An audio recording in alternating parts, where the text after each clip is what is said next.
Photosynthesis. आज हम ये प्रोसेस डिस्कस करेंगे जिसके अंदर ग्रीन प्लांट्स इनऑर्गेनिक सब्सटेंसेस जैसे कि वाटर एंड CO2 को यूज करके सनलाइट और क्लोरोफिल की प्रेजेंस में अपना फूड बनाते हैं। तो फूड जो है वो ग्लूकोज है और यही फूड जो है जो एंटायर वर्ल्ड को फीड करता है। तो फोटोसिंथेसिस एक इकलौता मैकेनिज्म है जो कि एक फूड प्रोडक्शन मैकेनिज्म है and entire living world depends upon it. इसका मैकेनिज्म क्या है, ये कैसे कैसे होता है, उसको हम आज डिस्कस करेंगे। तो स्टार्ट करते हैं।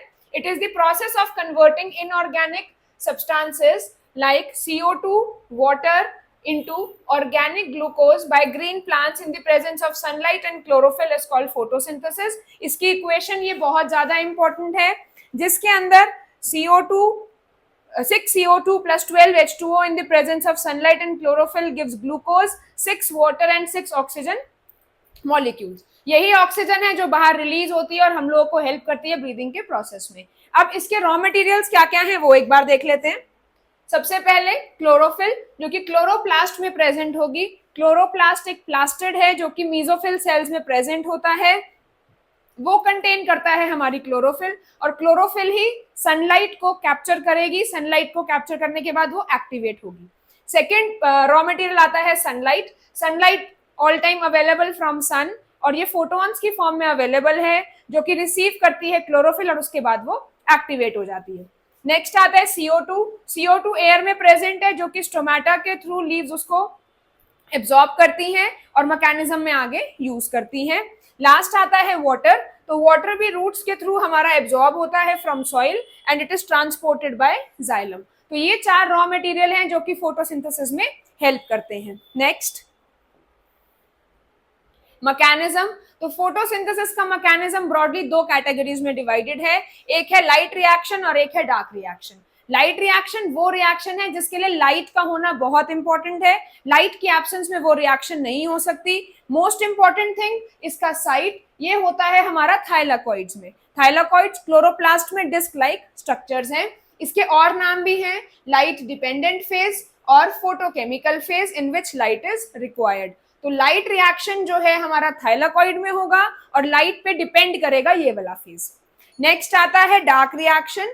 डार्क रिएक्शन का मैकेनिज्म जो है वो उसमें लाइट की जरूरत नहीं है और ये होगा हमारा स्ट्रोमा में। डार्क रिएक्शन जो है इसको ब्लैकमैन्स रिएक्शन और बायोसिंथेटिक फेज भी कहा जाता है। इसके लिए लाइट की रिक्वायरमेंट नहीं है, लाइट की एब्सेंस में भी ये रिएक्शन हो जाती है। आगे चलते हैं। लाइट रिएक्शन के अगर हम स्टेप्स देखते हैं, सबसे पहले है एक्टिवेशन ऑफ क्लोरोफिल। सनलाइट को एब्जॉर्ब करके जब क्लोरोफिल सनलाइट को एब्जॉर्ब करती है तो वो एक्टिवेट हो जाती है। एक्टिवेट होने के बाद जो है वाटर का फोटोलिसिस होता है। Photolysis means breakdown of water. Photo is light and lysis is breakdown.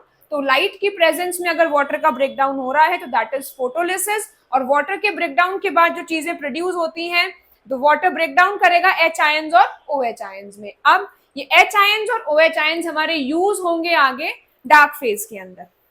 इसका लास्ट स्टेप आता है photophosphorylation. Photophosphorylation is conversion of ADP into ATP और ऑर्गेनिक फॉस्फेट को यूज करके ADP का ATP में कन्वर्ट होना इज फोटोफॉस्फोराइलेशन। फोटोफॉस्फोराइलेशन अगर लाइट की प्रेजेंस में हो रहा है तो उसको हम फोटोफॉस्फोराइलेशन बोलेंगे। अगर सेम कन्वर्जन हमारा लाइट की एब्सेंस में हो रहा है तो उसको हम फॉस्फोराइलेशन बोलेंगे। ये डेफिनेशन भी 1 मार्क के एग्जाम में पूछी जाती है।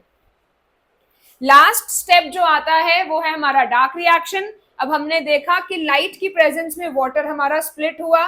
स्प्लिट होने के बाद वाटर ने OH और इलेक्ट्रॉन्स प्रोड्यूस करे। ये सारी चीजें हमारी यूटिलाइज होंगी। O जो है वो मॉलिक्यूलर ऑक्सीजन की फॉर्म में बाहर गिवन आउट होगी जो हम लोग यूज करते हैं। H आयंस हमारे NADP को NADPH में कन्वर्ट करने में हेल्प करेंगे।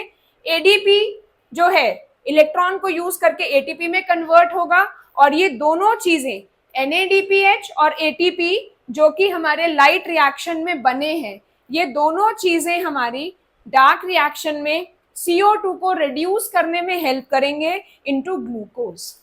तो लाइट रिएक्शन में जो चीजें बनी हैं ATP और NADPH ये दोनों की दोनों हमारी यूज होंगी डार्क रिएक्शन में CO2 के रिडक्शन के लिए इनटू ग्लूकोज। अब जो ग्लूकोज मॉलिक्यूल्स बने हैं ये सारे के सारे कंबाइन करके हमारे स्टार्च में कन्वर्ट हो जाएंगे। जितना ग्लूकोज प्लांट को यूज करना होगा वो यूज होगा, बाकी एक्सेस ग्लूकोज जो है वो स्टार्च की फॉर्म में प्लांट के अंदर स्टोर हो जाएगा। तो ग्लूकोज का स्टार्च में कन्वर्ट होना इज पॉलीमराइजेशन।